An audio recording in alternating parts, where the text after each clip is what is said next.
जो 50-50 आदमी सभी जोनों में प्राइवेट लगाए गए हैं, हम उनका विरोध करते हैं। सारी यूनियनें विरोध करती हैं और इस सत्ता प्रशासन को जो है मुंह तोड़ जवाब देंगे। मुख्यमंत्री की कुर्सी को भी ठेके पे दे दिया जाए। नमस्कार, आप देख रहे हैं जेएनएन न्यूज़ में राजेश्वर चौहान। इस वक्त हैं हम रोहिणी, जी हाँ, एमसीडी में जो प्राइवेट लोग रखे गए हैं उसके खिलाफ एमसीडी के हर जोन में एसआई विरोध प्रदर्शन है। सिविक सेंटर पर धरना चल ही रहा है कोर कमेटी का, मैं आपको दिखाई चुका हूँ। पर इस वक्त जो आप यहाँ पर देख रहे हैं ये रोहिणी जोन में है। यहाँ भी इनकी वही मांग है कि प्राइवेट और ठेकेदारी पर लोगों को क्यों रख रहे हो। इसी तर्ज पर 12 के 12 जोनों में इसी तरह के प्रदर्शन किए जाएंगे जो आप तक मैं पहुंचाऊंगा। पर फिलहाल आप ये देखिए, मैं यहाँ लोग हैं उनसे भी आपकी बात कराऊंगा, आप मेरे साथ जुड़े रहें। रोहिणी जोन के कर्मचारी से लेके जो प्रदर्शन कर रहे हैं उनके यूनियंस के नेता सारे लोग हैं। हम आपकी बात कराते हैं कि आखिर वही वाली बात है कि क्यों एमसीडी के सफाई कर्मचारियों को हमेशा धरना देने की आवश्यकता पड़ती है। आखिर क्यों और किसी डिपार्टमेंट को धरना आज तक देते हुए नहीं देखा गया। क्यों इनकी बदकिस्मती अभी भी बनी हुई है। अगर देखा जाए भारत में आज़ादी के बाद हर चीज़ बदली, और अगर नहीं बदली जब से एमसीडी का गठन हुआ है तो सिर्फ सफाई कर्मचारियों की किस्मत वो वहीं के वहीं है। अभी तक तो बात कराए देते हैं हम आपसे। जनाब, क्या नाम है आपका? मेरा नाम जेपी टांक है, दिल्ली नगर निगम मजदूर फेडरेशन का चेयरमैन हूँ। मेरे साथ में हमारे महामंत्री राजेंद्र सनोटिया जी हैं। जेपी साहब, मैं ये जानना चाहता हूँ, प्रदर्शन हो रहा है, क्या मामला है, क्या आपकी मांगे हैं, किस वजह से प्रदर्शन आपको करना पड़ा?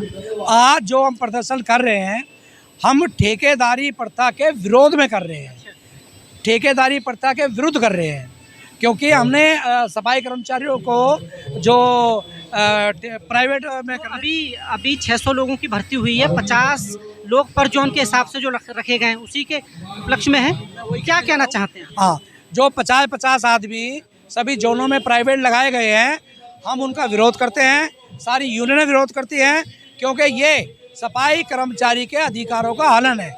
सफाई कर्मचारी हमारा 25 साल से कूड़ा घर में, नाले में, हर जगह सफाई कर्मचारी है। लेकिन आज 50 आदमी अलग से भर्ती कर दिए, ठेकेदारी की प्रथा भर्ती कर दिए। अगर आपने भर्ती करने हैं तो दैनिक वेतन सफाई कर्मचारी भर्ती किए जाए। हमारे समाज को आज बेरोजगारी है तो हमारे समाज को भर्ती कीजिए। लास्ट भर्ती की बात करूं मैं, सरकारी एमसीडी में कब से नहीं हुई है? जब से भारतीय जनता पार्टी शासन में है ना, जब से कोई भर्ती हुई नहीं है। 25 साल हो गए भारतीय जनता पार्टी निगम के अंदर शासन और प्रशासन में है। उन्होंने 25 सालों से कोई सफाई कर्मचारी की भर्ती की नहीं है। इस 25 सालों में कितने सफाई कर्मचारी रिटायर हो गए, कितने सफाई कर्मचारी सेवानिवृत्त हो गए, कितनों का देहांत हो गया, दिल्ली का क्षेत्रफल कितना बढ़ गया। तो आज दिल्ली की जनसंख्या कितनी बढ़ गई। आज दिल्ली के 12 जोनों में कम से कम 5-5 हज़ार कर्मचारी भर्ती करने की ज़रूरत है। मैंने डेम्स चेयरमैन का इंटरव्यू किया था, उनसे ये बात रखी थी कि आपने प्राइवेट लोगों को रखा है, इसमें क्या मंशा है। तो उन्होंने मुझे कहा उन्होंने कि हमारी ऐसी कोई मंशा नहीं है, पर काम का थोड़ा बर्डन है। कुछ सरकारी पार्क इमारतें हैं जिनमें काम ज़्यादा है सफाई का, इसलिए कुछ 6 महीने के लिए हमने इस स्टाफ को रखा गया है। तो ये 6 महीने का पीरियड जो है इसी तरह ठेकेदारी का बढ़ता रहता है हमेशा। हमारे जो डेम्स के चेयरमैन हैं संदीप कपूर जी, महा झूठे आदमी हैं, धोखेबाज आदमी हैं, सफाई कर्मचारियों का शोषण करने वाले हैं, उनके अधिकारों का हनन करने वाले हैं। जब से वो सीट पर बैठे हैं, एक सफाई कर्मचारी उन्होंने किसी जोन में लगाया नहीं है। अभी तो लिस्ट निकाली उन्होंने, कर्णामूलक की 105 की वो निकाली, और 1400 कुछ लोग पक्के भी किए हैं जो आंकड़ा है। इसे कैसे देख रहे हैं? सफाई कर्मचारी को कर्णामूलक आधार पे कच्चा लगाना ही नहीं चाहिए, पक्का ही लगाना चाहिए। उसके मृतक कर्मचारी की वेकेंट पोस्ट होती है, कहीं से सैंक्शन नहीं करानी। तो आज सफाई कर्मचारी को कर्णामूलक आधार पे लगा के 25-25 साल तक कच्चा रखना, ये भी सफाई कर्मचारी के अधिकारों का है। एक और धरना चल रहा है जो कोर कमेटी का, आपका समर्थन है उस धरने को जो सिविक सेंटर पे चल रहा है? आज हमारा जो भी सफाई कर्मचारियों के लिए, उनकी मांगों के लिए संघर्ष है, उस हर संघर्ष में हमारा अपना उनको पूरा समर्थन है। और हम कोशिश कर रहे हैं सभी जितनी भी यूनियन हैं, जितने भी मोर्चे हैं, जितनी कोर कमेटी हैं, सबको एक मंच पर लाएंगे और तब इस लड़ाई को लड़ेंगे। साहब ने कहा एक मंच पर लाएंगे। मैं सालों से कवर कर रहा हूँ एमसीडी को, तो मुझे भी ये लगता है कि कहीं ना कहीं विरोधाभास बहुत है यूनियंस में, एक मंच पर नहीं आ पाती है, जिसकी वजह से कहीं ना कहीं आपकी जो मांगे हैं वो दरकिनार कर दी जाती है। एकीकरण की कमी नज़र आती है कहीं ना कहीं। लगता है आपको कि एकीकरण की कमी है सारी यूनियंस में, क्योंकि सबके अपने अपने मत हैं? जी, मेरा नाम राजेंद्र सनोटिया है, भारतीय लोक हिंद मोर्चा व फेडरेशन जमात सेव दिल्ली प्रदेश से। देखिए, तो आपने जो बात पूछी है, एकता वाली बात, ये निगम प्रशासन की एक चाल है। मैं आपको बताऊं, निगम अधिकारियों की मान लो या मैं ये जानना चाह रहा हूँ, सुनिए ना, इसमें निगम का क्या लेना देना? एकीकरण को आप सब लोगों को, जो यूनियंस के बड़े नेता, उनको बैठकर करना है, एक मंच पर आना है। इसमें निगम के अधिकारी क्या करेंगे? आप कहीं ना कहीं अलग हैं। इस अगर मैं दिल्ली की बात करूं, अनगिनत यूनियन है, मुझे गिनाने की ज़रूरत नहीं है, कहीं ना कहीं विरोधाभास वहाँ से फैल जाता है। अगर आप सारे लोग मिलकर सेम जगह बैठ जाएं तो मांग पूरी हो सकती है। देखिए, आज फेडरेशन का जो प्रदर्शन है, फेडरेशन के तमाम पदाधिकारियों ने आज यही विचार किया है कि ये समय अलग रहने का नहीं है। जब जब ये भाजपा सत्ता में आई है, 1994 की बात ले लो, या कांग्रेस 2008 में मुख्यमंत्री शीला जी थी, तब भी जो निजीकरण इस प्रकार का लेके आए थे जो है, और दिल्ली की तमाम यूनियन एक हुई थी और निगम प्रशासन को और सत्ताधारी नेताओं को मुंह तोड़ जवाब देकर वो ठेकेदारी प्रथा कैंसिल कराई थी और सरकारी भर्तियां कराई थी। जैसा कि 2008 में शीला जी के द्वारा जब निजीकरण का ये फंडा लाया गया, तमाम यूनियन ने एक होकर उसका विरोध किया था। उसके बाद जो नजफगढ़ जोन में 2008 में भर्ती की गई थी, 2008 वाले 12 तक ज्वाइनिंग किए गए थे। तो हमारी दोनों कोर कमेटी से फेडरेशन, हम तीनों इकट्ठे होकर बैठेंगे और इस ठेकेदारी प्रथा को रोकने के लिए हम पुरजोर विरोध करेंगे। दिल्ली का तमाम कर्मचारी सिविक सेंटर पर, एलजी हाउस पर, सीएम हाउस पर जल्दी उतरने वाला है और इस सत्ता प्रशासन को जो है मुंह तोड़ जवाब देंगे, ठेकेदारी प्रथा कैंसिल कराएंगे। मैं एक चीज़ जानना चाह रहा हूँ आपसे, भ्रष्टाचार की बात उठती है। भ्रष्टाचार की जो मेन जड़ है ना, वो कहीं ना कहीं, जिन्हें आप इंस्पेक्टर, एसआई कहते हैं ना, वहीं से शुरू है। और कहीं ना कहीं मुझे लगता है कि जो सफाई कर्मचारी हैं ना, उनकी किस्मत लिखने की कलम भी उनके हाथ में है। जो वो रिकॉर्ड ऊपर भेजते हैं वहीं ऊपर लिखा जाता है। इसे कैसे देखते हैं? इसके खिलाफ कार्रवाई कब होगी? क्योंकि ये भी यूनियंस का काम है, नेताओं का। जब कर्मचारियों के हितों की रक्षा करने के लिए यूनियन शपथ लेती हैं, तो ये एसआई और वो उनके भविष्य को साथ खिलवाड़ कैसे कर देते हैं, इतनी सारी यूनियन नेता होने के बावजूद? जैसा कि हमारे बड़े भाई जेपी टाग जी ने अभी आपको बताया कि जब से दिल्ली में भाजपा की सरकार आई, सबसे पहले जिन लोगों को 5000 साल तक सताते हुए आए वाल्मीकि समाज को, उन्हीं को सताने का काम किया गया।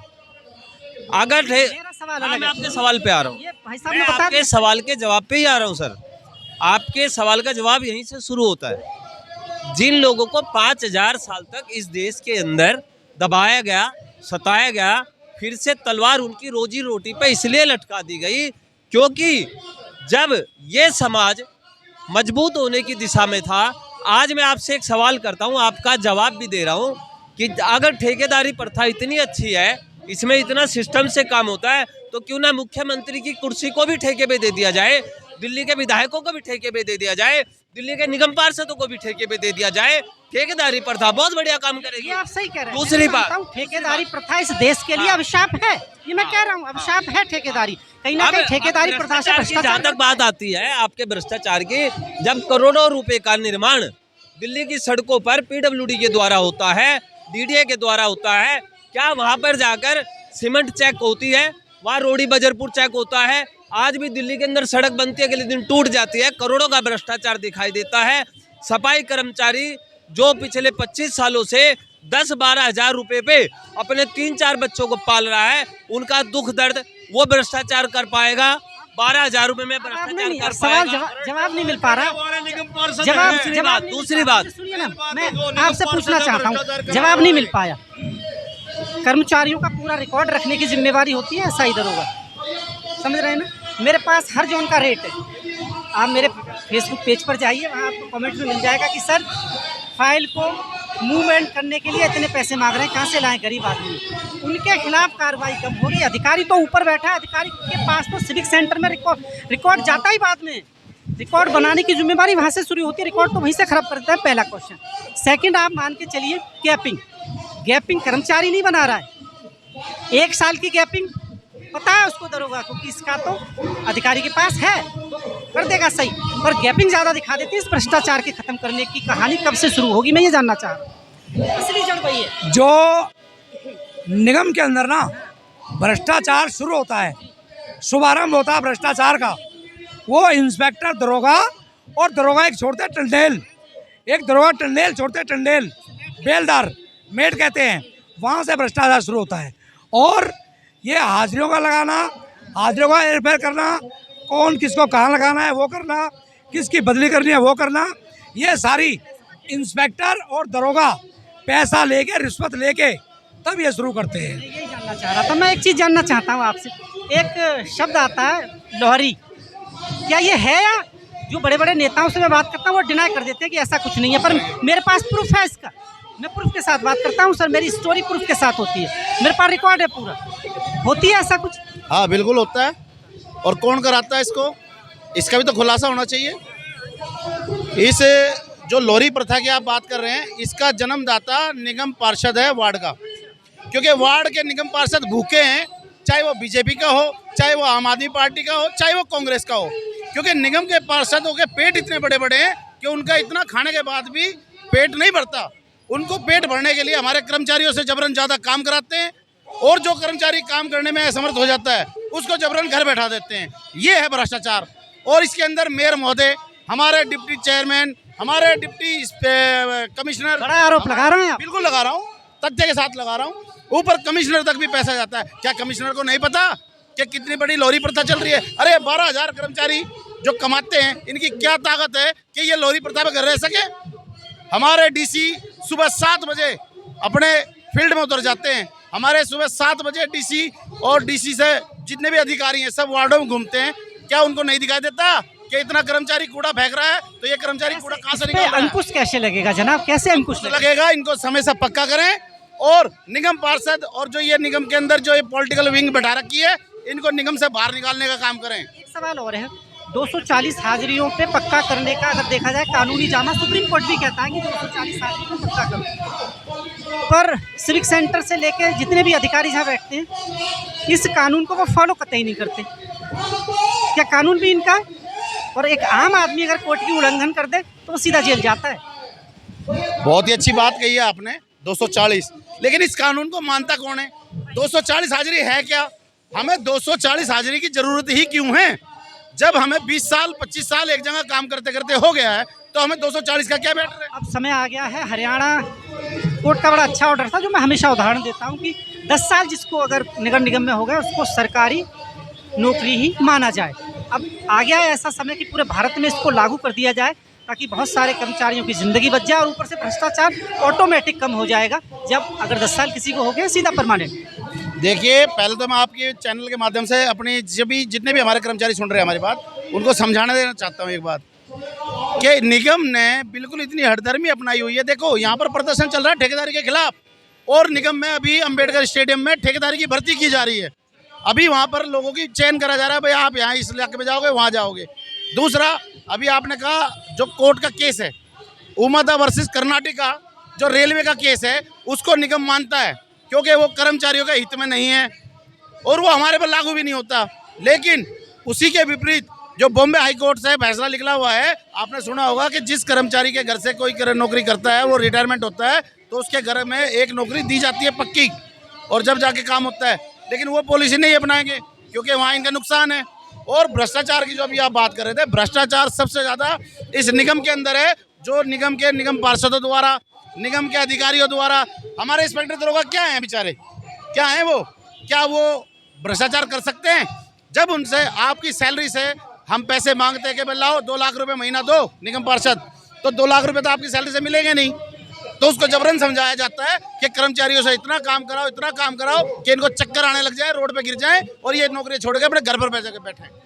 अब आप देख लीजिए आरोप बड़े हैं और ये आरोप नहीं वाकई की हकीकत है एमसीडी की, क्योंकि एमसीडी के अधीन आने वाले जितने विभाग हैं हमेशा आप देख लीजिए दिल्ली के अनगिनत विभाग हैं और एमसीडी को कहा जाता है, नगर निगम को कहा जाता है कि किसी भी देश की रीढ़ की हड्डी नगर निगम होता है। आप देख रहे हैं जेएनएन न्यूज़, बहुत बहुत धन्यवाद।